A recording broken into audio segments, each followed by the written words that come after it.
NASA, going nowhere since 1958. If you've been paying any attention to the world around you, you have easily realized that almost everything is a lie. Dare I say, a conspiracy. The world is not at all what it seems. Some may see it, many do not. But to understand one lie, you need to recognize a few. We need to think of all the lies around us, because every piece of the American way of life has sold out to corruption, big business, and government. The media narrative and hypocrisy runs deep as they go about their business of easily corrupting minds with constant propaganda, to the point now where every news piece and story has been distorted beyond recognition. And yes, even science has been tainted. Let's just consider some of the many lies, like sugar, marijuana, and tobacco science, or public water fluoridation into human-caused global warming and climate change science. How about GMOs and Monsanto, which is now owned by Bayer, which leads to big pharma and medicine, drug makers keeping you sick rather than healing you, flu shots and vaccines rather than the medicinal use and healing power of plants, which makes them no money, a healthy diet instead of low-fat snack cakes and packaged foods that are just making us fat and sick, bringing fear porn with infectious diseases, measles outbreaks, and Ebola, which fuels the healthcare industry and medical malpractice, biotech, pesticides, the EPA, and the lies continue onto the oil industry and free energy, down to the very education system that teaches it, as well as a false history, pushing Big Bang and evolution as science, with their dinosaur and missing link frauds, or teaching Common Core, simply public indoctrination programs. And then you have the college admissions scams, and the universities creating huge student debt, putting people deeply indebted to the Federal Reserve banking system, which isn't even federal, onto the stock market, financial scams, and the rest of the lies. All of this in a free society, while being watched and tracked and managed by Google, Twitter, Facebook, Instagram, or even censored on YouTube, while Hollywood continues to corrupt the mind, pushing some alien agenda and a satanic message. And the music industry isn't far behind with their corruption. How about the kidnapping and human trafficking with child sex exploitation and the sexualization of minors, while pedophiles go free because of a corrupt justice system of lawyers, courts, and judges that speak another language altogether. All of it leads back to the government, which fuels the mainstream media with their hypocrisy and fake news stories. Every government agency is entirely corrupt and weaponized against the people. The IRS, the NSA, the NSF, FTC, CDC, DOD, EPA, etc. And who owns and operates the fake media juggernauts? Well, our very own CIA, who has been deeply involved with all the newspapers and magazines, just see Operation Mockingbird, pushing propaganda constantly with their incessant mainstream narrative, including press releases from government agencies, universities, corporations, and companies getting rich off government contracts. How about the false flags and covert government operations? Just see Northwoods, Gulf of Tonkin, Operation Paperclip, and thousands of others.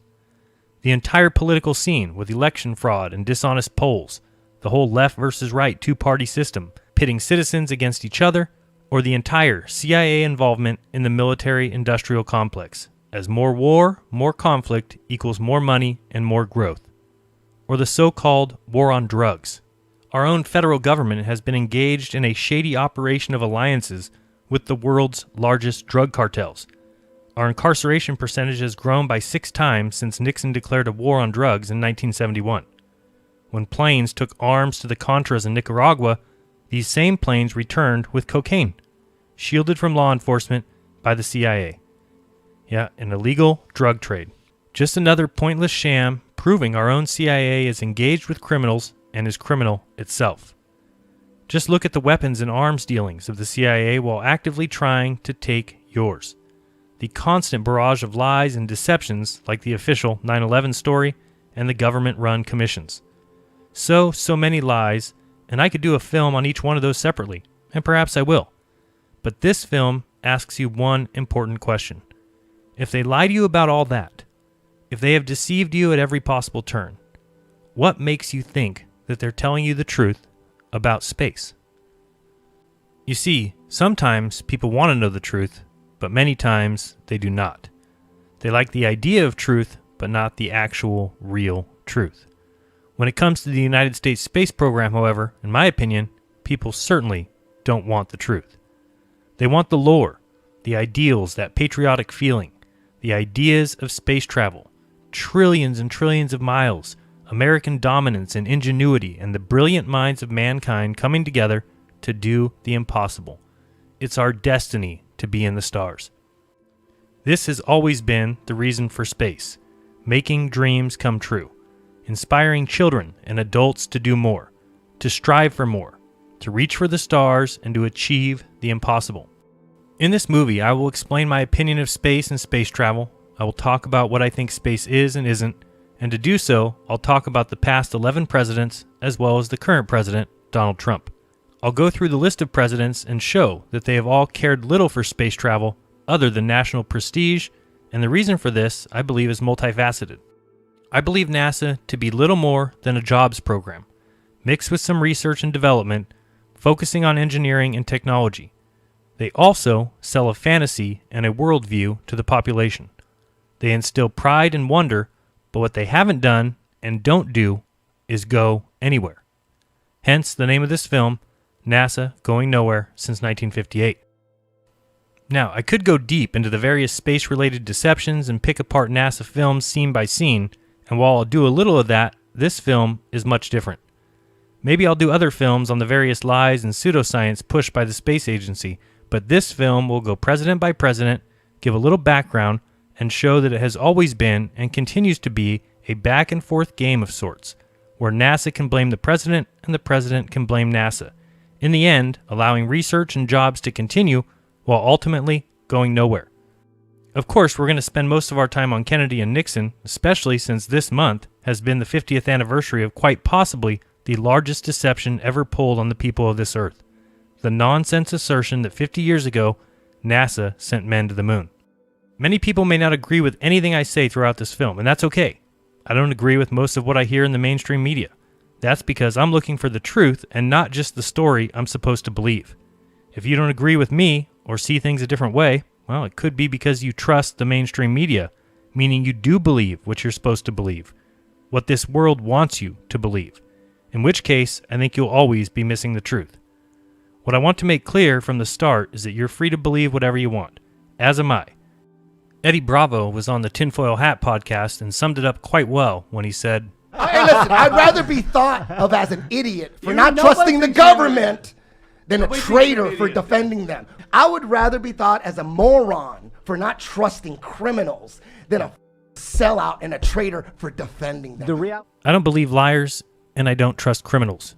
Once you've lied to me, I no longer see the need to believe anything you say.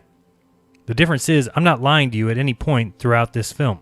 I'm giving you my 100% honest opinion on the subjects discussed. Agree or disagree, these are my personal beliefs. Space has always been an amazing arena for populist politics and fantasy conceptions. When NASA began, the space pioneer and ex-Nazi SS member Wernher von Braun was an absolute genius at forging public opinion with the ideas of space and space travel. He knew the power of space-related gimmicks. Together with the other dream maker and fantasy extraordinaire Walt Disney, they joined up to greatly sway public opinion by presenting space as a sci-fi fantasy adventure, a reaching for the stars, much like a Disney movie. Wernher von Braun said, "There's no Bucks without Buck Rogers." Of course, Buck Rogers was a fictional space character that debuted in 1928, becoming a very popular comic strip. Then it became a television series. It was so popular that many newspapers launched their own science fiction strips right after. Imitators like Flash Gordon and Speed Spaulding and John Carter of Mars. The adventures of Buck Rogers became an important part of popular culture, and by 1930 Buck Rogers took his rocket ship and left Earth. Buck Rogers has been credited with bringing into popular media the concept of space exploration, following those few before him like Jules Verne and H.G. Wells, and those who came after him like Arthur C. Clarke. So, as Wernher von Braun said, there's no Bucks without Buck Rogers. Let's start there and talk a little bit about the money behind the space industry, because this is a terribly important aspect. Only once you completely understand the financial implications can you begin to understand why and how they continue to get away with going nowhere. First off, NASA receives $56 million a day of taxpayer money. While it may only be 0.5% of the yearly U.S. budget, They also get many other funds from donations, admissions, etc. But here's the most important fact to understand. Think of how big the music industry is worldwide. Enormous, right? Now think of the movie industry, Hollywood and global, even bigger. So where do you think the video game industry and economy rates with those two? What if I told you the video game industry is now more than the music and movie industries combined? Wow. This article states, forget about being a movie star, forget about becoming the next Beyonce. If you want to be rich and famous in the entertainment world, you should start playing video games right now. Gross video game sales have outweighed box office receipts for over 2 decades, and they surpassed home video and theater earnings combined 15 years ago. The video games industry has earned more revenue than the movie and music industries combined every year for the past 8 years. That's right, video games have passed the music and movie industry 15 years ago and have earned more revenue than the movie and music industries combined every year for the past 8 years. In 2018, the video game industry raked in $137 billion. That's $70 billion in mobile, $14 billion in tablet games, $56 billion in smartphone games, $33 billion in PC games, $4 billion in browser PC games, $28 billion in boxed and downloadable PC games, and over $34 billion in console video games, a total of $137 billion for that year. A huge industry compared to the movie industry, which only brought in $43 billion. Even if you include home entertainment and home theater, you still don't reach the video game industry.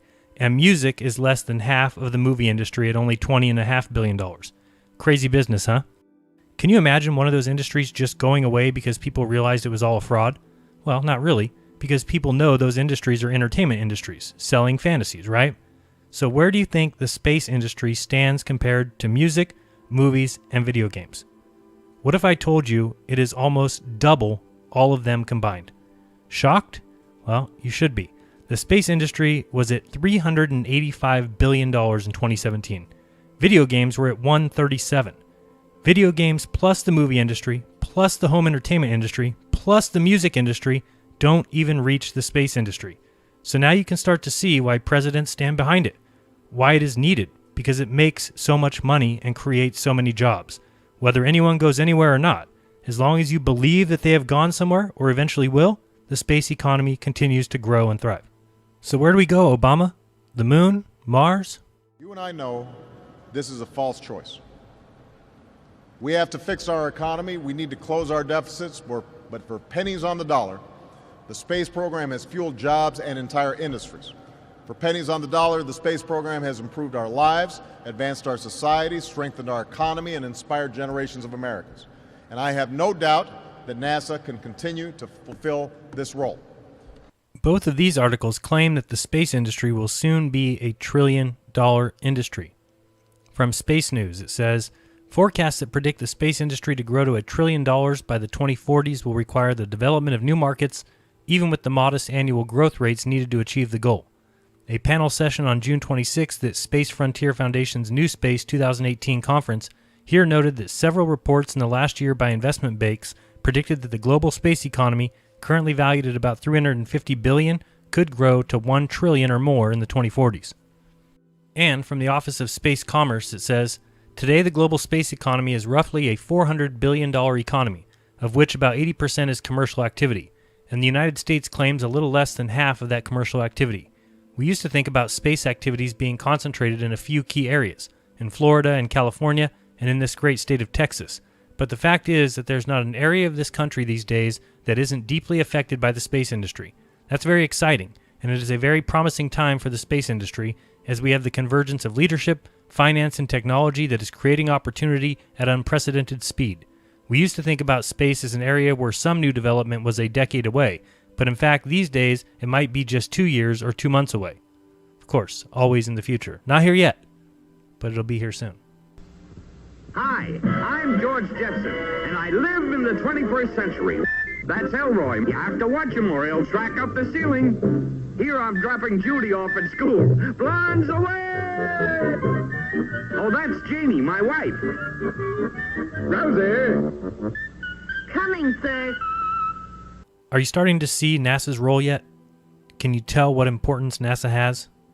Make money, create jobs, inspire Americans, inspire the world, sell fantasy, but going anywhere isn't the important thing.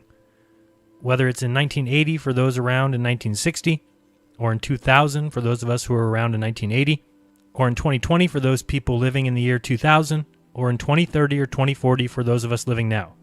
We will be going to Mars, we will return to the moon, we will launch a James Webb telescope, we will land and mine asteroids, we will redirect an incoming meteor, we will send another rover to Mars, we will have a colony, we will have a lunar base and launching pad, we will have a drone fly above the moons of Saturn. We just need more money and more time. We will continue to provide jobs, we will continue to inspire, we will continue to innovate, and we will continue doing what we've always done since 1958, going nowhere. So who knows about the deception, you ask? Do the presidents know? To be honest, I have no idea. It's just another lie that is told to the world population. One of the many, many deceptions, and who knows about it? I'm not exactly sure. But now, if you just think about it and look at what NASA has really provided, inspiration, you'll see it doesn't really matter who knows. Who knows that fluoride is harmful? Do dentists? Well, some, but they were taught it is essential to health. Do the presidents know? I don't have a clue. But all that's important is that I know and remove it from my life, much like I've done with the NASA storytelling. I know they aren't on Mars, and I know they aren't going there. I know no man has walked on the moon, and no man will. I've come to grips on that reality. Maybe some presidents know, others may not, but all of them realize the importance of telling people we have gone and will go again. Carl Sagan said, "One of the saddest lessons of history is this. If we've been bamboozled long enough, we tend to reject any evidence of the bamboozle. We're no longer interested in finding out the truth. The bamboozle has captured us. It's simply too painful to acknowledge, even to ourselves, that we've been taken. Once you have given a charlatan power over you, you almost never get it back." Again, to realize this fraud, you have to first accept that you've been lied to, and are being lied to. What will that take? Well, I'm not sure exactly. The evidence is everywhere. How about the quote by William Casey? And despite what you may hear elsewhere, it has been verified by a source who was there that the then CIA director William Casey actually said in 1981, "We will know our disinformation program is complete when everything the American public believes is false." Despite Casey being under investigation by Congress for being involved in a major disinformation plot involving the overthrow of Libya's Gaddafi in 1981, and despite Casey arguing on the record that the CIA should have a legal right to spread disinformation via the mainstream news that same year, this quote continues to be argued by people who weren't there and apparently cannot believe a CIA director would ever say such a thing. Well, but spreading disinfo is precisely what the CIA would and did do. This 1975 clip of testimony during a House Intelligence Committee hearing has the agency admitting on record that the CIA creates and uses disinformation against the American people. Do you have any people being paid by the CIA who are contributing to a major circulation American journal? We do have people who submit pieces to American journals. Do you have any people paid by the CIA who are working for television networks? This, I think, gets into the kind of getting into the details, Mr. Chairman, that I'd like to get into in executive session. At CBS, we had been contacted by the CIA. As a matter of fact, by the time I became the head of the whole news and public affairs operation in 1954, the ships had been established, and I was told about them. Or maybe this Bush press conference where he admits that the federal government has a long-standing practice of using prepackaged news reports and calling them news, when the government themselves has created them. Told us you had ordered your administration to cease and desist on payments to journalists to promote your agenda. You cited the need for ethical concerns and the need for a bright line between the press and the government. Your administration continues to make the use of video news releases, which are prepackaged news stories sent to television stations, fully aware that some or many of these stations will air them without any disclaimer that they are produced by the government. Comptroller General of the United States this week said that raises ethical questions. Does it raise ethical questions about the use of government money to produce stories about the government that wind up being aired with no disclosure that they were produced by the government? There is a Justice Department opinion that says these pieces are within the law so long as they're based upon facts, not advocacy. And I expect our agencies to adhere to that ruling, to that Justice Department opinion. This has been a long-standing practice of the federal government to use these types of videos. The Agricultural Department, as I understand, has been using these videos for a long period of time. The Defense Department, other departments have been doing so. It's important that they be based upon the guidelines set out by the Justice Department. Now, I think it'd be helpful if local stations then disclose to their viewers if that's, that this was based upon a factual report and they chose to use it. But evidently in some cases that's not the case. So anyway. To guarantee that's happening by including that language in the prepackaged report. Yeah, I don't, look, oh, you mean a disclosure? I'm George W. Bush and I... Well, some way to make sure it couldn't air without the disclosure that you believe is so vital. Ken, I mean, there's a procedure that we're going to follow, and the local stations ought to, if there's a deep concern about that, ought to tell their viewers what they're watching. Yes, sir.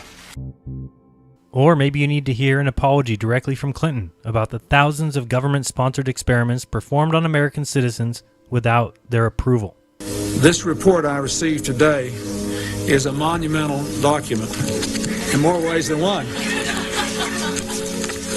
But it is a very, very important piece of America's history, and it will shape America's future in ways that will make us a more honorable, more successful, and more ethical country. What this committee learned, I would like to review today with a little more detail than Dr. Faden said, because I think it must be engraved on our national memory. Thousands of government-sponsored experiments did take place at hospitals, universities, and military bases around our nation. The goal was to understand the effects of radiation exposure on the human body. While most of the tests were ethical by any standards, some were unethical, not only by today's standards, but by the standards of the time in which they were conducted. They failed both the test of our national values and the test of humanity. Informed consent means your doctor tells you the risk of the treatment you are about to undergo. In too many cases, informed consent was withheld. Americans were kept in the dark about the effects of what was being done to them. The deception extended beyond the test subjects themselves to encompass their families and the American people as a whole. For these experiments were kept secret, and they were shrouded not for a compelling reason of national security, but for the simple fear of embarrassment, and that was wrong. So today, on behalf of another generation of American leaders and another generation of American citizens, the United States of America offers a sincere apology to those of our citizens who were subjected to these experiments, to their families, and to their communities. When the government does wrong, we have a moral responsibility to admit it. The duty we owe to one another to tell the truth and to protect our fellow citizens from excesses like these is one we can never walk away from. Our government failed in that duty, and it offers an apology to the survivors and their families, and to all the American people who must be able to rely upon the United States to keep its word, to tell the truth, and to do the right thing. Perhaps you need to read the released CIA documents stating that the CIA considered enlisting mafia gunmen from Sam Giancana's Chicago outfit to take out Castro. Luckily, Robert Kennedy was opposed to that plan, worrying that such a service rendered would make Giancana difficult to prosecute in the future. And as part of the anti-Castro Operation Mongoose, the CIA floated the idea of an Operation Northwood-style false flag attack on American soil in order to discredit Castro. We could develop a communist Cuban terror campaign in the Miami area, in other Florida cities, and even in Washington. We could sink a boatload of Cubans en route to Florida, real or simulated. We could foster attempts on lives of Cuban refugees in the American states, even to the extent of wounding in instances to be widely publicized. Exploding a few plastic bombs in carefully chosen spots, the arrest of a Cuban agent and the release of prepared documents substantiating Cuban involvement also would be helpful in projecting the idea of an irresponsible government. Which government do you think is irresponsible? And lastly, we can see that the CIA and NASA have been up to no good from the start. After Francis Gary Powers was shot down over the Soviet Union during a CIA spy flight on May 1st, 1960, NASA issued a press release with a cover story about a U-2 conducting weather research that may have strayed off course after the pilot reported difficulties with his oxygen equipment. To bolster the cover-up, a U-2 was quickly painted in NASA markings with a fictitious NASA serial number and put on display for the news media at the NASA Flight Research Center at Edwards Air Force Base on May 6, 1960. The very next day, Soviet Premier Nikita Khrushchev exposed the cover-up by revealing that the pilot had been captured and confessed, and espionage equipment had been recovered from the wreckage. It was not until April 2, 1971, that NASA received 2 U-2 aircraft for high-altitude research. These, of course, were the first U-2s to actually be operated by NASA, as opposed to the CIA or the U.S. Air Force. Now, all of this is meant to show you that you've been lied to, and you have every right to question what liars and criminals tell you, especially when they put it in textbooks and force it into the minds of children and put it in the mainstream news daily, which, of course, is made up of only some CIA employees. So the lies are obvious and the lies are many, but do you still believe them about space? Well, I don't. And now we can begin with the presidents. So why the presidents? Well, the president is not only commander-in-chief, he's the commander-in-chief of NASA. NASA is an administrative function in our government, and it reports directly to the President of the United States. It is the president and his staff that set NASA's agenda and request the budgetary resources needed to carry it out. So no one other than the president ultimately has greater influence over the direction and the pace of the U.S. space efforts. Congress then has to approve it, but normally makes little to no changes to the presidential recommendations. When it comes to the presidents, in my mind, the job is pretty simple. You toe the line, you make a splash if you need it for re-election, celebrate the so-called achievements to show that you care, speak softly of tragedies, but ultimately you can't make NASA do anything or go anywhere. Up first is Dwight D. Eisenhower, president from 1953 to 1961. His vice president, of course, was Richard Nixon, hand-selected by Prescott Bush. He announced in 1955 that the U.S. would launch a satellite a few years in the future. I guess it takes a long time. But he was beat to the punch when Russia launched Sputnik in 1957. They say this is why he signed legislation that started NASA, but he wasn't too worried about Sputnik as he called it one small ball in the air. But the public was scared, so NASA to the rescue. He didn't think we needed a civilian space company, thought everything should go through the DoD, but Nixon and LBJ convinced him. Remember, the Texas connection. Prescott handpicked Nixon, and LBJ was the Senate Majority Leader. Eisenhower believed anything space should be all DoD, so much so that he decided the astronauts should be all military. Makes sense, right? Guys who have taken an oath of secrecy. But he saw what Russian propaganda had done, and so followed the leader. Calmed the public fears with NASA and his calming voice from space in 1958. The world got to hear his voice from a tape recorder on a satellite. Hilarious. Listen in. We have on tape or recorded the voice of the President of the United States as it's being broadcast to Earth from our great satellite put into orbit last night. Through Radio Press, WBAI, and this particular program are able to bring you the voice of the President of the United States as it is being endlessly repeated in the endless orbit around the world, a voice addressed to all men everywhere. This is the President of the United States speaking. Through the marvels of scientific advance, my voice is coming to you from a satellite circling in outer space. Through this unique means, I convey to you and to all mankind America's wish for peace on earth and goodwill toward men everywhere. And so NASA was created, an open and transparent agency in contrast to Russia. Speaking of which, check out the movie The Cosmonaut Cover-Up to see how deep the Russia lies ran. Even Nikita Khrushchev's son, Dr. Sergei Khrushchev, speaks to the massive lies and the propaganda. How massive? Well, now they don't even think Yuri Gagarin was the first man in space. Just another guy on a reverse bungee jump, really. They even delete cosmonauts from photos. It's pretty funny, and not too bad if you like that kind of documentary, so check it out. Here's a small clip. After several decades of propaganda, lies, and official denials, the truth about one of humanity's greatest achievements can now be told. He gave NASA the Army's Jet Propulsion Lab, JPL, and the German rocket team led by Nazi Werner von Braun. Remember, Jack Parsons was a principal founder of JPL with his Suicide Squad. Lastly, Eisenhower had no desire for a space race or moon mission, well, because he wasn't up for re-election. He leaves quietly, handing space off to Kennedy, but does leave us with 2 warnings. One of them we've all heard many times before. We must guard against the acquisition of unwarranted influence, whether sought or unsought, by the military-industrial complex. The potential for the disastrous rise of misplaced power exists and will persist. We must never let the weight of this combination endanger our liberties or democratic processes. The second one you may never have heard before. Let's listen in.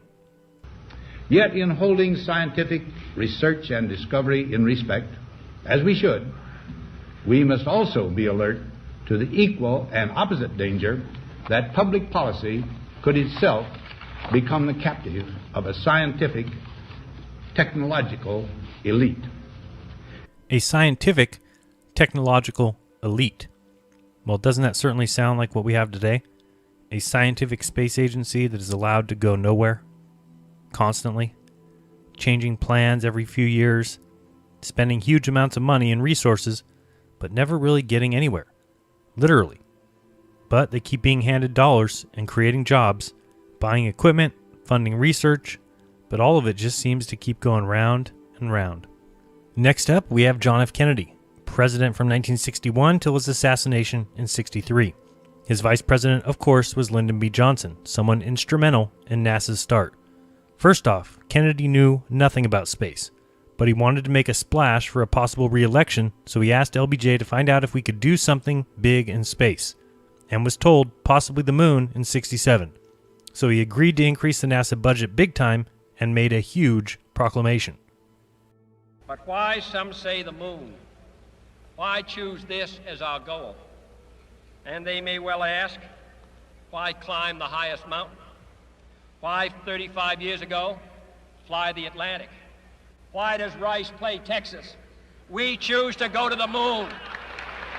We choose to go to the moon in this decade and do the other things, not because they are easy, but because they are hard. Because that goal will serve to organize and measure the best of our energies and skills. Because that challenge is one that we're willing to accept, one we are unwilling to postpone, and one we intend to win, and the others too.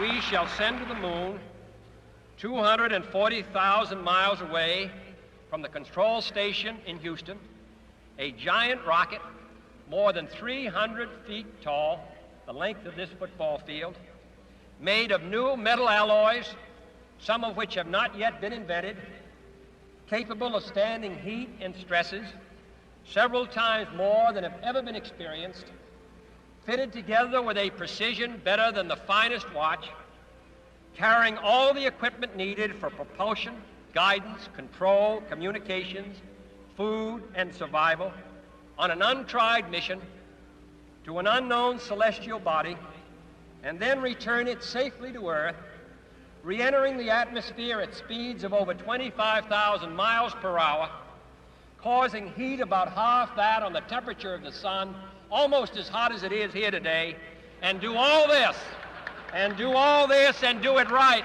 and do it first before this decade is out, then we must be bold. He wasn't even technologically minded, but certainly bold. And so he declared it, but even NASA Administrator James Webb knew that statement was trouble. Remember, Kennedy announced the moon in May of '61, but listen to this convo in November of '62.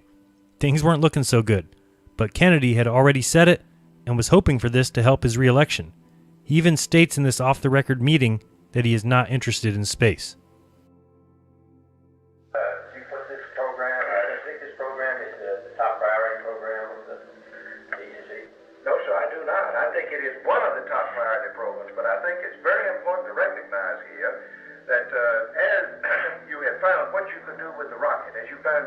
get beyond the Earth's atmosphere and into space and make measurements, several scientific disciplines that are very powerful have begun to converge on this area. Jim, I think it is the top priority. I think we ought to have that very clear. Some of these other programs can slip 6 months or 9 months, and nothing particularly is going to happen.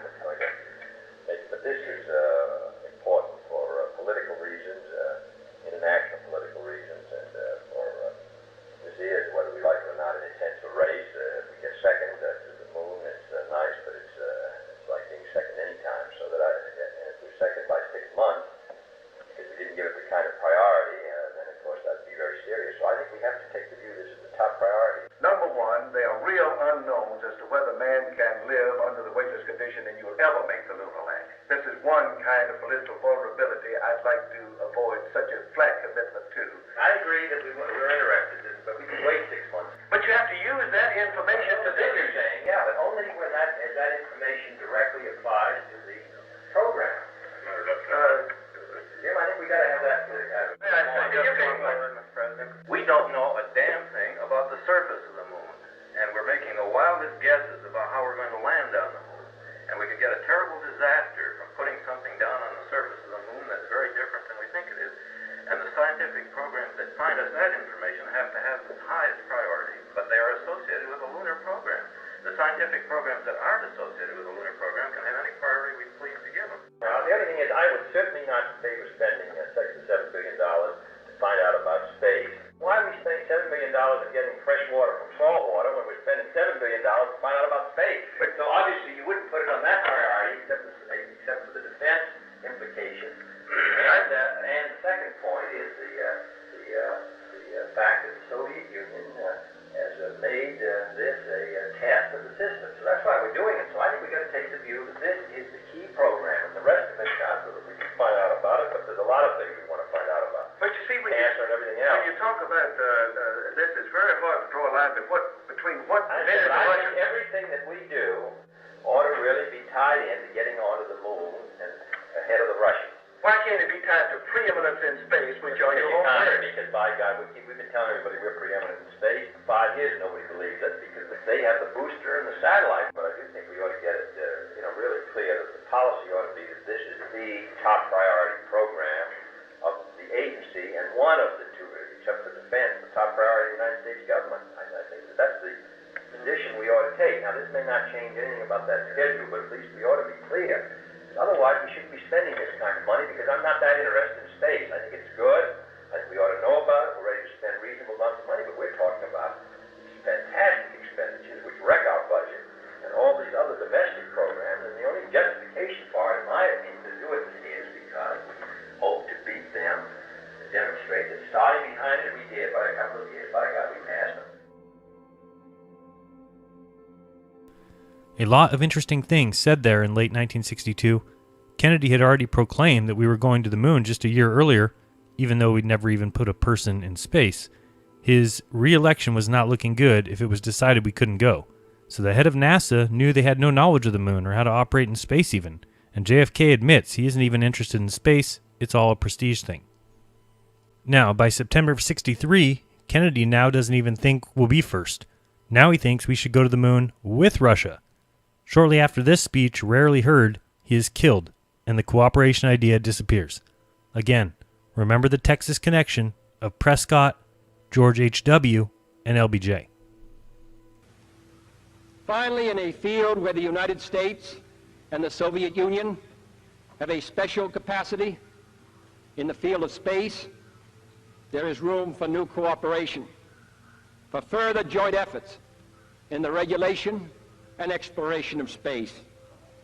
I include among these possibilities a joint expedition to the moon. Space offers no problems of sovereignty. By resolution of this assembly, the members of the United Nations have forsworn any claim to territorial rights in outer space or on celestial bodies, and declared that international law and the United Nations Charter will apply. Why, therefore, should man's first flight to the moon be a matter of national competition? Why should the United States and the Soviet Union in preparing for such expeditions, become involved in immense duplications of research, construction, and expenditure, surely we should explore whether the scientists and astronauts of our two countries. Of course, Kennedy is killed and the space race is back on. In steps Lyndon B. Johnson, who was president from 1963 until 1969. His VP was Hubert Humphrey. LBJ toes the line. He keeps the heavy funding going to NASA and continues to push for the moon. As Kennedy's VP, he was the chairman of the National Aeronautic Space Council, so of course NASA gets to keep their increased funding and LBJ pushes space big time. But he was also the president when the Apollo 1 fire took 3 lives. Well, 4 if you count Tom Barron. In my interview with Gary Corsair, you can find out a lot about this so-called accident. Tom Barron is the one that testified against NASA, and his report was lost. A week later, he gets hit by a train, dies, as does his wife and child. That train was on a NASA track that came from a NASA switchyard. There were 2 witnesses. One refused to ever speak. The one who did speak lived in a home owned by North American Aviation, the employer of Tom Barron. His lawyer died that same year from a massive heart attack. A reporter on Barron's side committed suicide by jumping out of a plane and not pulling his parachute.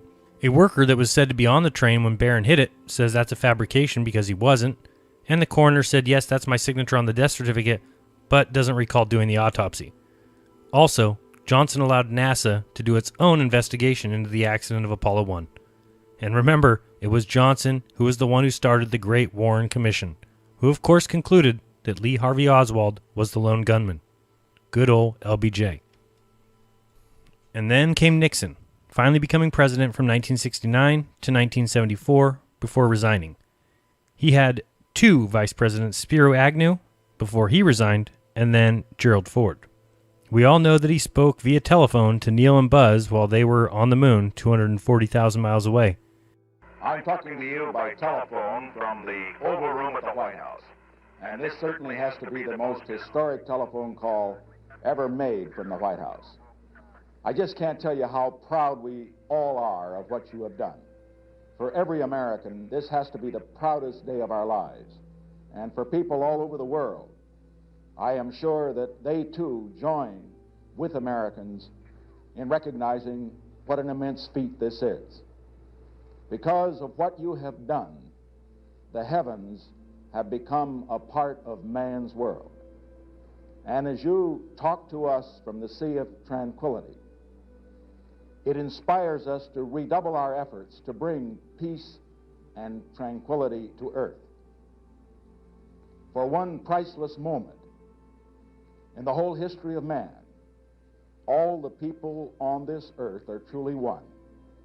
One in their pride in what you have done, and one in our prayers that you will return safely to earth.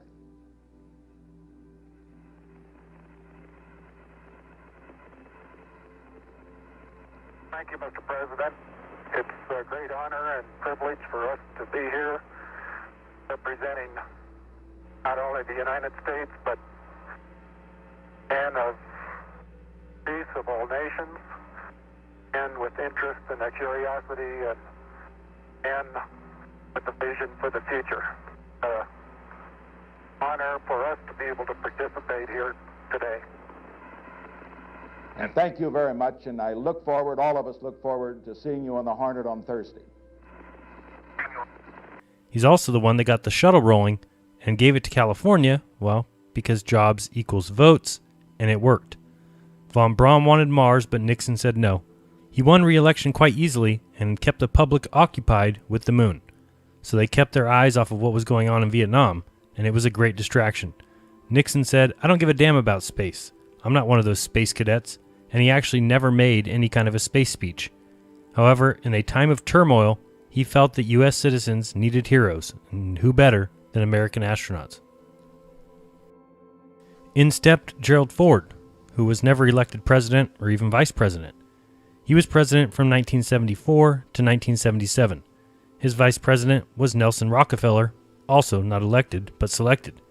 He was only president for 3 years and didn't care much about space.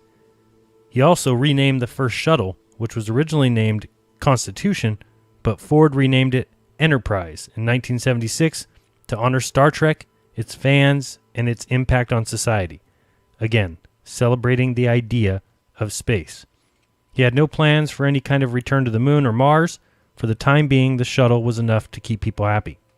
And of course, if you're looking for the connections, he was a Warren Commission member and also selected George Herbert Walker Bush as the head of the CIA. Let me call to express my very great admiration for your hard work, your total dedication in preparing for this first joint flight. It's taken us many years to open this door to useful cooperation in space between our two countries. And I'm confident that the day is not far off when space missions made possible by this first joint effort will be more or less commonplace. And may I say, in signing off, here's to a soft landing. Next up, Jimmy Carter became president from 1977 to 1981. His vice president was Walter Mondale. Neither of these guys were big fans of space. In 1979, Carter considered canceling the shuttle program altogether, since it had so many issues like every single NASA program ever. But as usual with NASA, so much money had already been spent on the shuttles that he had to let it continue. He did do his job, however, as stated before, congratulated astronauts and towed the company line. NASA continued going nowhere. In one of the funniest videos ever, watch this Space Foundation public service announcement with Gerald Ford and Jimmy Carter. I don't know if we're supposed to believe that they're actually talking to each other via some satellite, or if we're supposed to think this is in real time, but it is pretty funny if we are supposed to be buying this absolute nonsense. Good afternoon, Mr. President. It's a lovely day here in Georgia. Good morning, Mr. President. It's a nice day here in California. California? I could swear we were right next to each other. With a communications satellite, we can be. That's one way space technology impacts on life here on Earth. Television, telephone, and radio signals bounced off satellites bring people together who are thousands of miles apart. They bring us world events as they're happening. They help us educate, entertain, and inform. But communications satellites are only one of the thousands of practical applications of space technology. In the months ahead, you'll be hearing about remarkable advances in the diagnosis and treatment of heart disease and cancer. New ways to generate electricity and control pollution. All of them spin-offs of space technology. That's why Jimmy Carter from Georgia and Gerald Ford from California agree. Space technology has down-to-earth benefits for everyone. That's pretty funny. I honestly thought at first that was a Saturday Night Live skit. In the coming months, we will be curing cancer, reducing heart disease, mining diamonds from Pluto, and making puppies fly. All because of the thousands of practical benefits of space technology. Oh boy, do you believe it? Then came Ronald Reagan, the actor, who was president from 1981 to 1989. His vice president was George Herbert Walker Bush. Of course, as expected, he was a fan of space, cheering on the shuttles, celebrating NASA's past glory, but never really pushing for the moon or Mars. People were content with the shuttle, for now, going where the shuttles went, nowhere. He was president for the Challenger disaster, so launches were postponed for a while. He also proposed a strategic defense initiative, which was going to be a network of missiles and lasers in space and on the ground to protect the USA. The program was called Star Wars and considered very unrealistic. It was and never came to be. America is going to space again, and we're going there to stay.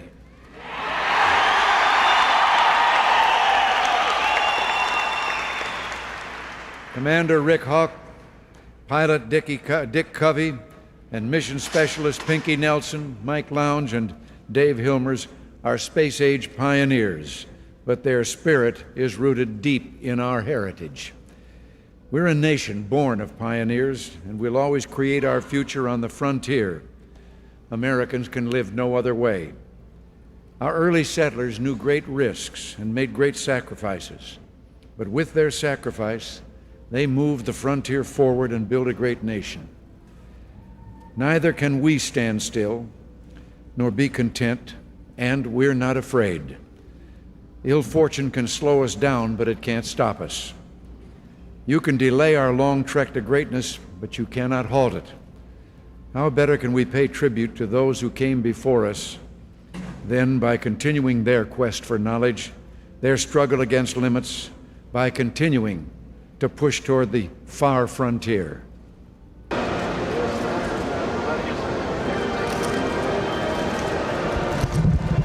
President, would you have liked to have made a bigger commitment to the space program in terms of money for the future than you have?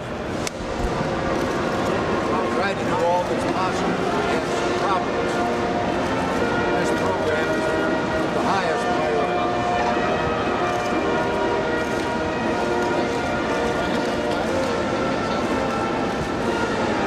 To expand human knowledge of the atmosphere and space, and to pursue the practical benefits gained from these activities in order to improve the lot of mankind.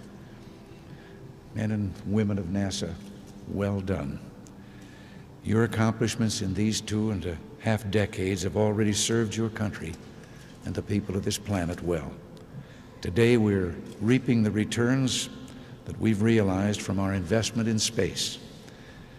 And let me add, when the figures are put together, we're not only getting our money's worth, our commitment to space has been one of the best investments we've ever made as a nation.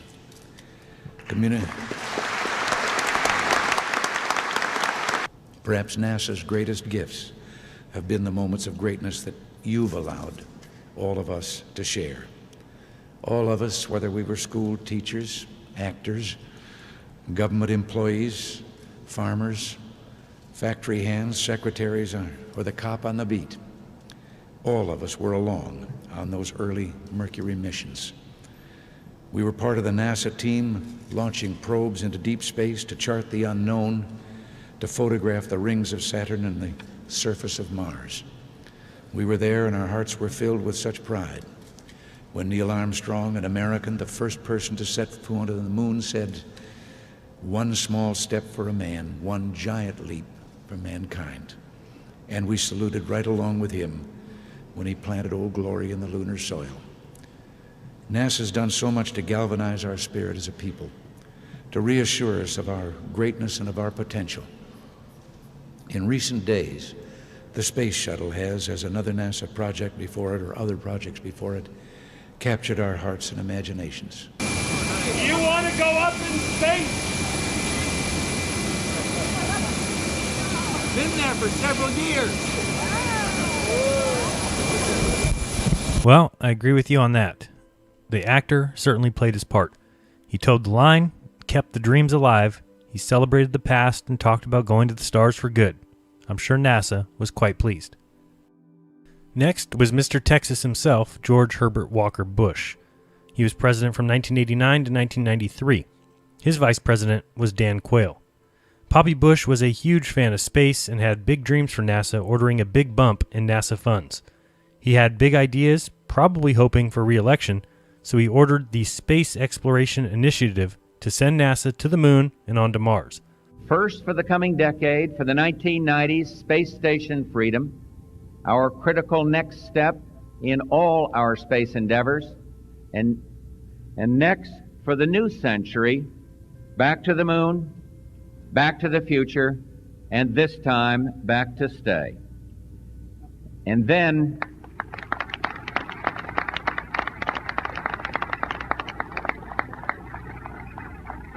then a journey into tomorrow, a journey to another planet, a manned mission to Mars.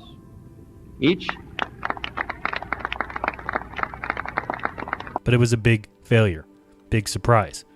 As soon as it was announced, Gore mocked it when he said, "By proposing a return to the moon and a manned base on Mars with no money, no timetable, and no plan, President Bush offers the country not a challenge to inspire us, but a daydream to briefly entertain us. A daydream about as splashy as a George Lucas movie with about as much connection to reality." What George Bush had said was, "I am pleased to announce a new age of exploration, with not only a goal, but also a timetable. I believe that before Apollo celebrates the 50th anniversary of its landing on the moon, the American flag should be planted on Mars." George H.W. Bush, May 1990. But after Gore mocked it, he ordered a 90-day study into the feasibility of his statements, and NASA came back and said 30 years and $500 billion. That was, surprise, 30 years ago, and NASA has gone nowhere. And so again, big plans, big dreams, and NASA continues on, going nowhere. Before the 50th anniversary, a flag should be on Mars. Well, NASA can't even go back to the moon. Have they ever been to the moon? Well, the evidence alone should tell you the answer to that question. And then there was Bill Clinton, president from 1993 to 2001. His vice president was Al Gore. Immediately, he killed the space exploration initiative of his predecessor and brought things back down to Earth. Said we should send robots to Mars and kept the space station funded, even though, again, it was way over budget and well behind schedule, a NASA specialty. NASA did announce during his presidency that they might have found life on Mars, but nobody really cared, and nothing ever came of it. He did, however, have something funny to say to Neil deGrasse Tyson. The most valuable thing I had for perspective in politics in the White House was the moon rock. I was going to ask you about when we celebrated the 30th anniversary of the walk on the moon in 1999. NASA came in with a vacuum-packed, glass enclosed moon rock that was taken off the moon in 1969 that had since been carbon dated at 3.6 billion years old. So I asked, because I had supported the space program so strongly, I said, may I just borrow that till I leave? You can have it back when I go. I know it's not mine, but I really I bet they didn't say no to that question. They did not. So when you see these television coverage of the president meeting with a foreign leader or whatever in the Oval Office, there's two chairs and then there's two couches and there's always a table between the couch. I put the moon rock on the table. And for the next 2 years, when we'd have like Republicans and Democrats in or people on two sides of any issue, and they start really, really getting out of control, I'd say, wait. You see that moon rock? It's 3.6 billion years old. Now, we're all just passing through here, and we don't have very much time. So let's just calm down and figure out what the right thing to do is. And it worked every single time. They looked, most everybody. That's a cosmic perspective They sitting in were the middle of your looking at table. an object that existed at a time they could hardly imagine. And it just gave them that little bit of space in their mind and spirit to try to figure out, okay, let's go at this one more time. And that's what we got to keep doing. We just have to keep moseying around both out there and in here. And, if you just keep stumbling toward Jerusalem, good things happen. I mean, I may be wrong about it, but that's what I think. I just think, that I'd give anything to be 20 again. I'd give up having been president and gamble on my chances in the future if I could live another 80 or 90 years just to see what's going to happen. Just to see it. Just to see it. It's amazing what's going to happen. Yeah, it's all about the ideals of space, the idea behind the moon rock. That, by the way, was carbon dated to billions of years. I guess Neil missed that too. Look up carbon dating. It has a max of about 50,000 years, and that's even if you believe that. One of our young astronauts, 13-year-old Wayne Gussman from New Orleans, sees a future where being an astronaut will be like, and I quote, driving a car. Everyone will do it. That's a great dream. But that and our other dreams are clearly the natural extensions of the space program which began a generation ago. The direct descendants of the dreams of the three men we are here to honor today. Then came George W. Bush, president from 2001 to 2009 with Vice President Dick Cheney. New president, new plan. Gets pretty repetitive, doesn't it? In 2004, just in time for re-election, Bush laid out his vision for space exploration, which, like his father, did set a direction and a timetable. Direction to the moon by when? 2020. Guess what? It ain't happening. That moon mission would be a stepping stone to Mars, said Bush.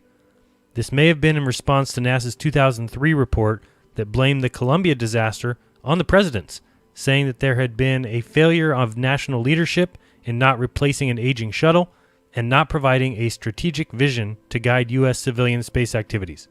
Well, NASA got what it wanted and still has gone nowhere. Bush also started the Constellation program, which would include a new spacecraft called Orion, a lunar lander, and new rockets. But it also never came to be. This time changed by the next president. Any patterns here? Our third goal is to return to the moon by 2020 as the launching point for missions beyond. Beginning no later than 2008, we will send a series of robotic missions to the lunar surface to research and prepare for future human exploration. Using the Crew Exploration Vehicle, we will undertake extended human missions to the moon as early as 2015 with the goal of living and working there for increasingly extended periods of time. More goals, more fails. It's a never-ending saga, always coming in the future. Then came Barack Obama, president from 2009 to 2017, his vice president, creepy Joe Biden. Obama almost immediately got rid of the Constellation program of George Bush in 2010. Instead of going to the moon, Obama wanted to begin construction on landers for a 2030s trip to Mars, and for humans to visit an asteroid by 2025. Obama upped the budget for NASA to help them actually go somewhere. However, still, they've gone nowhere. By the mid-2030s, I believe we can send humans to orbit Mars and return them safely to Earth. And a landing on Mars will follow, and I expect to be around to see it.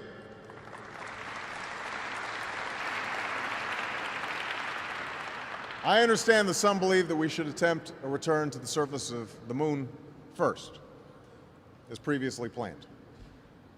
But I just have to say, pretty bluntly here, we've been there before. Buzz has been there.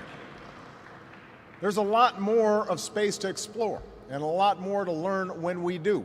So I believe it's more important to ramp up our capabilities to reach and operate at a series of increasingly demanding targets while advancing our technological capabilities with each step forward. And that's what this strategy does. And that's how we will ensure that our leadership in space is even stronger in this new century than it was in the last.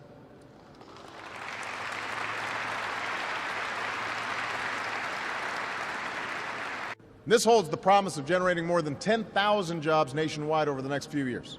And many of these jobs will be created right here in Florida because this is an area primed to lead in this competition. We've seen that in the NASA's budget, which has risen and fallen with the political winds. But we can also see it in other ways, in the reluctance of those who hold office to set clear, achievable objectives, to provide the resources to meet those objectives, and to justify not just these plans, but the larger purpose of space exploration in the 21st century. In 2013, NASA Chief Charles Bolden put it quite simply, and maybe we should pay attention. Bolden warned of the importance of staying on target with space exploration. He said that if the next administration tries to change course and get NASA to lead another manned expedition to the moon, that it means we are probably, in our lifetime, in the lifetime of everybody sitting in this room, we are probably never again going to see Americans on the moon, on Mars, near an asteroid, or anywhere. We cannot continue to change the course of human exploration. And yet, that's what they keep doing. Going nowhere. And last, our current president, Donald Trump, who became president in 2017 with Vice President Mike Pence. He's not sure what he wants. He has said both, almost demanded both. He even offered NASA an unlimited budget if they could send men to Mars by the end of his first or second term, and was told no, they couldn't. So with unlimited time frames and unlimited budgets, NASA still goes nowhere. How long will this last? Finally, we must think big and dream even bigger. In America, we understand that a nation is only living as long as it is striving. We will no longer accept politicians who are all talk and no action, constantly complaining but never doing anything about it.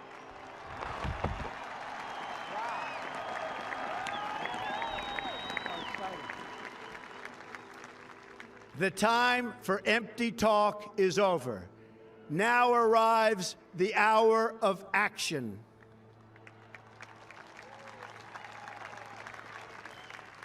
Do not allow anyone to tell you that it cannot be done. No challenge can match the heart and fight and spirit of America. We will not fail. Our country will thrive and prosper again. We stand at the birth of a new millennium, ready to unlock the mysteries of space, to free the earth from the miseries of disease, and to harness the energies, industries, and technologies of tomorrow. A new national pride will stir our souls, lift our sights, and heal our divisions. Well, we will wait and see. He said the time for talk is over. He tried to give NASA an unlimited budget and they failed. So now the direction has changed. Donald Trump now wants to send NASA to the moon. Just as the United States was the first nation to reach the moon in the 20th century, so too will we be the first nation to return astronauts to the moon in the 21st century. And I'm here on the President's behalf to tell the men and women of the Marshall Space Flight Center and the American people that at the direction of the President of the United States, it is the stated policy of this administration and the United States of America to return American astronauts to the moon within the next 5 years. And that's why today, the National Space Council will send recommendations to the President that will launch a major course correction for NASA and reignite that spark of urgency that propelled America to the vanguard of space exploration 50 years ago. As you will hear, in these recommendations, we will call on NASA not just to adopt new policies, but to embrace a new mindset. That begins with setting bold goals and staying on schedule. To reach the moon in the next 5 years, we must select our destinations now. NASA already knows that the lunar South Pole holds great scientific, economic, and strategic value. But now it's time to commit, to go there. And today, the National Space Council will recommend that when the first American astronauts return to the lunar surface, that they will take their first steps on the moon's south pole. And here's the other thing that should be obvious. 5 years from 2019 is 2024, which will be exactly when Trump and Pence will be leaving office if they're at the end of the second term. And again, this will just get pushed onto the next president, who will come out and announce a new directive, and NASA will go back to doing exactly what they've done since 1958, going nowhere. Okay, thank you very much. For almost 6 decades, NASA's work has inspired millions and millions of Americans to imagine distant worlds and a better future right here on Earth. I'm delighted to sign this bill. It's been a long time since a bill like this has been signed, reaffirming our national commitment to the core mission of NASA: human space exploration, space science, and technology. All right, so in this film, we covered a few things. We discussed lies and deceptions and realized the world is not what we were taught. We discussed how large the space industry is and why it can continue to operate without actually going anywhere. And then I discussed each president simply to show that it is promises, promises, and never delivery. There is so much more to discuss under the banner of NASA going nowhere since 1958. My plan is to come back with future installments to cover the many other areas of NASA deception. Of course, I didn't get into the occult roots of NASA or von Braun's shady history. I didn't show all the moon landing anomalies or how the rover, when sped up, looks exactly like a sand buggy. Didn't show the terrible liftoff videos. If you just think about it, though, the deception runs so deep. I mean, really think. There are only 2 locations that we can even go to, even if you believe all this nonsense. Mars and the moon. That's it. Forever. There's nowhere else we can even reach. Even if you give NASA that much, they can't even go there. They're simply stuck. And if you ask me, it's because they can't go to either. So they will forever keep waffling back and forth. Even when someone sets a clear directive. But as long as it goes back and forth, up and down, they are allowed and encouraged, in fact, to go nowhere at all. They have an excuse, and so it goes back and forth, mission to mission, nowhere to nowhere. So the moral of the story really is you need to do your own research on all these matters. Don't believe me? Go look into Stanley Kubrick and Arthur C. Clarke's movie 2001: A Space Odyssey. Look into the movie Room 237 so you can see for yourself how Kubrick told you what's going on. You can see Danny playing with his cars in the hallway that matches the NASA launch pads in The Shining. How he rises up wearing the Apollo 11 sweatshirt. Look into the movie Eyes Wide Shut, which Kubrick died days before its release, and ask yourself why in the contract was it demanded by Kubrick that the movie had to be released on July 16, 1999, 30 years to the day after the Apollo 11 launch. So thanks a lot for watching. If you enjoyed this film and would like to see more, I could use your support. You can send me $1 or $5 or the price of a movie ticket by going to paypal.me/Jaron, or you can become a patron at patreon.com/Jaronism. And by the way, a huge shout out and a huge thank you to all my current patrons. You guys are the best and make this channel and this film possible. Or you can buy a shirt. The links to the shirts are in the description. So thanks again, and don't worry, I'll be here waiting while NASA continues going nowhere since 1958. This has been Jeranism. Till next time, peace.